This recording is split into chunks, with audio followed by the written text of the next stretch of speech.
Hi, I'm Charles with AniCap. This is part 3 in a series. All other parts will be linked in a pinned comment below. Previously, we saw that our protagonist Arc has woken up as a skeleton knight in an alternate world. He finds that he has immense power and decides to test his abilities while making some money by going on quests. Eventually though, he meets a female elf that is on a mission to free her kind from slavery. After spending more time together, Arc trusts her enough to reveal his true form to her and the elder from her village. He agrees to continue helping the elves, and the elder believes he may be able to help Arc regain his human form. That night though, Arc attempts a spell on himself that seems to reverse the curse. The story continues as we see Arc and Ariane on the way to Olav, as that is where they will find the individuals listed on the trafficking contract. He thinks about how he was able to confirm his skeleton body is a curse and how a spell was only able to lift it temporarily. That night, they discuss their plan to cut through a forest to reach their destination faster, but their waitress warns that it is much more dangerous than usual. She explains that haunted wolves have attacked 10 people in just the last few days. However, they are confident they can handle any monsters between the two of them. In Olav, we see the princess in such a hurry to go to the Grand Duchy of Limbolt that she has chosen to go without many guards. As she leaves, we see someone watching her from the shadows. In the forest, Ariane explains to Arc how the haunted wolves are known for having beautiful fur, that when woven into veils are an amazing gift for brides. She considers getting it for her sister, but realizes they don't have time for such things. They encounter a pack of wolves but are surprised to see that they are only illusions.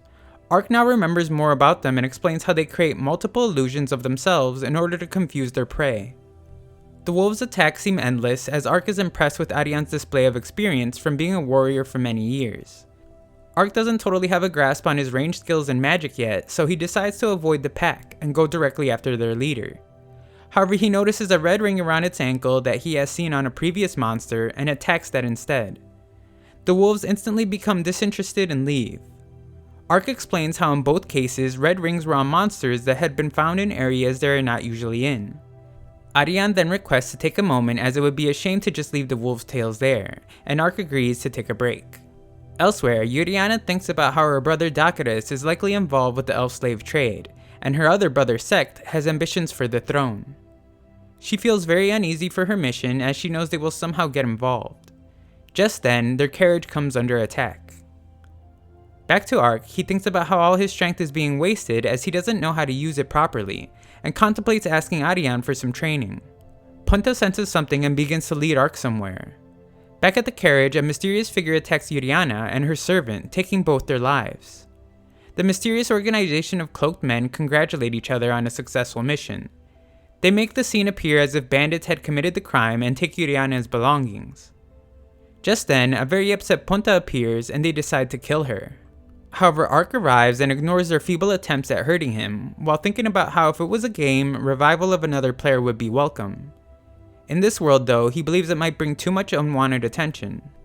The wolves from earlier reappear and they work together to handle the attackers. He chooses to ignore his doubts and attempts to revive the princess. If he had been late, there is a chance that he would not be able to revive them, but tries anyway. As he revives everyone, Ariane wonders if he is some type of angel. Later, the girls awake to find that everyone has been revived except for a couple soldiers that had been too badly injured. They can't imagine what could have revived them and assume it must have been a miracle sent by God. Ariane uses this moment to inspire her guards with an impassioned speech about the gift they had been given and how they must move forward with the mission. At a safe distance, Arc wonders if he had made the right decision as he just realized that she is royalty and reviving her is probably going to be historically significant. He meets back up with Ariane who has finished collecting fur and the two head to Olav. Once there, they witness a young lady being bullied. However, the girl takes care of one guy and requests that the rest just all attack at once. Arc considers offering a hand but sees that the girl has it under control. She locks eyes with Arc and he begins to panic as she approaches.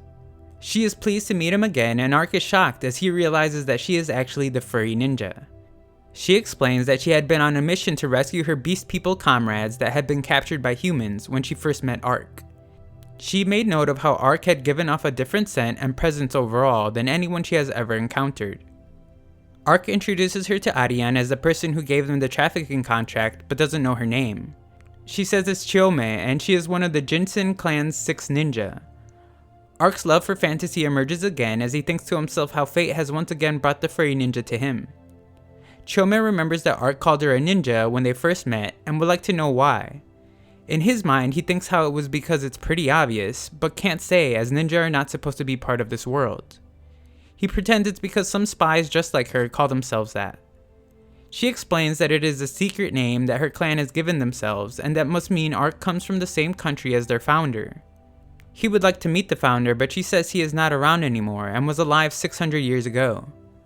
Arc thinks to himself that another Japanese guy must have found himself in this world 600 years ago. Chome then asks that Arc help her in freeing her Beast People comrades. She offers intel on the whereabouts of elf slaves in return, but he says he is currently under contract with Ariane. Arc asks if it would be okay, and Ariane can't help but recognize their similarities. The two then both agree to help her out. Back at the castle, it is revealed that Dakares was the one controlling the wolves, and is upset to hear that his sister Yuriana may still be alive. He wants to stop her from reaching the negotiation with the elves and wants to find out who ruined his plan. Dakares wonders if whoever did it will be coming after him, and his general requests that he go to a safe house he has prepared. Back in the forest, Chome mentions that her clan's founder's name was Hanzo, and this confirms Arc's assumption that he must have been from Japan. Jealousy overtakes him as he thinks how Hanzo appeared in this world alone, creating a ninja clan and having his legend still known 6 centuries later. Chome leads them to the largest slave market in the capital. We get a glimpse inside to see that business is going well and the workers believe Prince Dakares will be pleased. Arc is confused to hear that Chome wants them to attack enough to cause a distraction and retreat immediately after.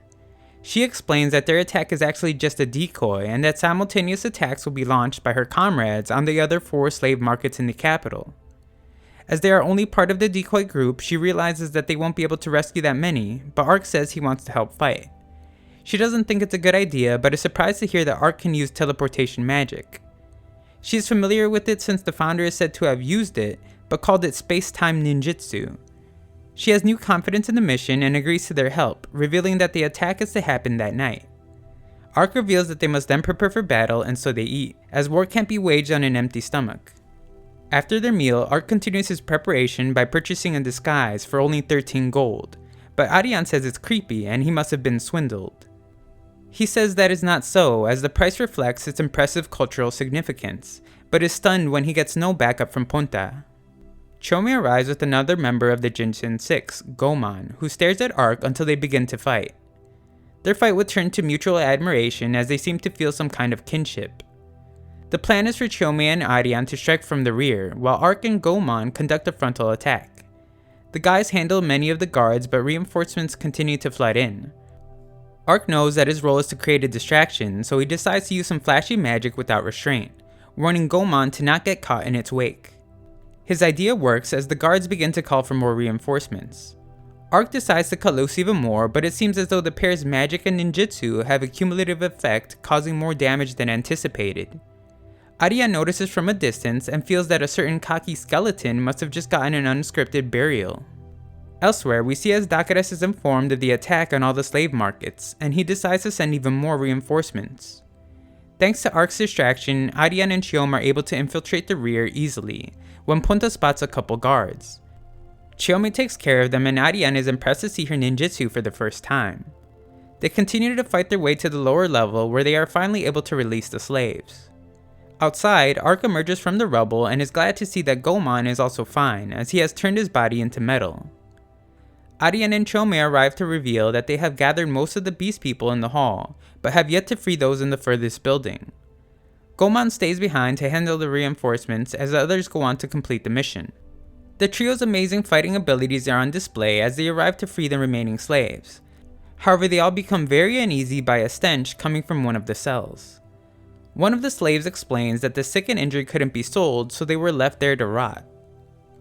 Chome expresses her remorse for not being able to do something sooner, but they must continue the mission. Reinforcements arrive and begin battle with Goman as the trio rush to gather all the slaves. Once they do, Arc teleports everyone outside, and Chome explains that the slaves at the other markets have been freed as well. Ariane then questions if Arc will be going, and he says yes, as he has decided to put an end to it. Goman is beginning to wear down when Arc arrives and proclaims that it is time for them to completely wipe the disgusting institution away. They use their abilities in tandem and wipe out the remaining guards. Those that could not be saved are then given a proper goodbye as their mission comes to an end, and Chiyomi vows to become stronger so that no one else will ever suffer like they had. Dakaris is furious when his general Cetrion explains that confusion amongst the royal army has caused them to have no information on the status of the battle. Dakaris decides to check for himself, however Cetrion says he need not worry as he plunges a sword into his chest. Sect arrives and praises Cetrion on a job well done. Cetrion explains that despite the loss of the wolves and men to the mysterious knight, the Yuriana situation is also going as planned. Sect then reveals that they will announce that Yuriana was killed in a scheme arranged by Dakaris, and proclaims that the throne of the Rodin Kingdom is now his. Later, the group confirmed the success of the mission as Arc once again grapples with Gomon, and they proclaim what a splendid friendship they have. The girls assume it's because they have many similarities, and notice some of their own as well, when Chiyomi again promises to become much stronger in order to save many others. Chiyomi expresses her gratitude for their help, but realizes she must now give the information she had promised. At the Grand Duchy of Limbo, Yuriana arrives and meets with her sister Evine, who is surprised as she had heard news of her being slain by Dakaris. Inside, Yuriana is told everything, and she wonders what proof was found against Dakaris. Evine reveals that when his body was found, he had the necklace she received from their mother and had always worn. The timing of everything only makes Yuriana more skeptical of her brother's sect. Evine would like to inform their father of her survival, but Yuriana would like to keep it a secret for the time being, as it will make it easier for her to carry out her current duty to speak with the elves. Elsewhere, Chiyomi goes on to explain that those listed on the trafficking contract have taken the enslaved elves to the Holy Revlon Empire, much to Ariana's shock. Later, Arc wonders what is so surprising about the nation, as Arian has been very serious since hearing its name. He laments for a moment how his offer to help her a bit has become a full-blown international trip, but eventually he and Ponta get excited again for another exciting adventure.